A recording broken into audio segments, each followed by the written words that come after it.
Al, a bye week, a nice Saturday afternoon game, and Henry Burris Tweetergate. Is this a tempest in a teapot?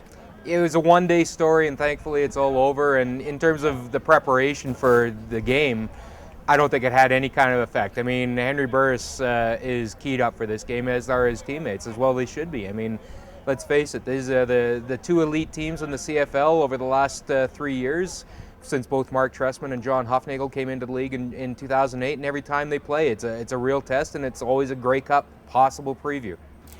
Who are you looking for after looking at practice all week? Well, obviously, I mean, when it comes down to these two teams, you always look at the quarterbacks, right? Henry Burris versus Anthony Calvillo, the two best quarterbacks in the league, in my opinion, right now. And just it's interesting to see whether or if or when these guys raise their games against each other, because it always seems to happen.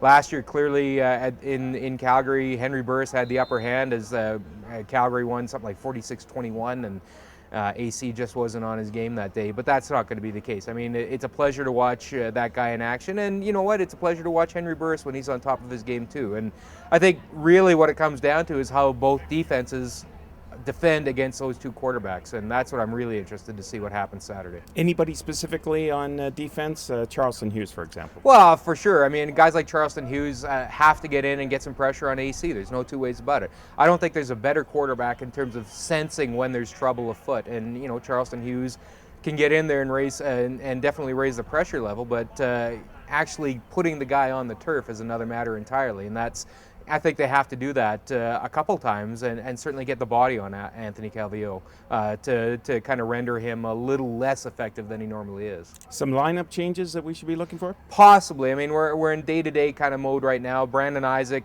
missed a practice earlier this week, practiced later in the week. I suspect he will suit up. If he's not, then Milt Collins will get into the lineup in his place for the first time since week 2. But, you know, Brandon Isaac and that secondary are definitely going to face some pressure. And, you know, I've said all along that this is the game where I think we'll finally get the answer on where this defense is at. Yes, they've answered every question through the first 7 weeks of this season, but Anthony Calvillo, S.J. Green, Kerry Watkins, Jamel Richardson, and that great running back, Brandon Whitaker. That's the test. That's the measuring stick to see where this defense is at. And an unusual Saturday afternoon game. It's going to be great. Sit in the sun and enjoy a ball. Absolutely. It's going to be great. And, you know, watching Montreal come in, watching Dwight Anderson come back to town, going up against his former teammates, you'll be able to watch him. You'll be able to hear him clearly. And that's just so much going on in this game. It's going to be a fun afternoon.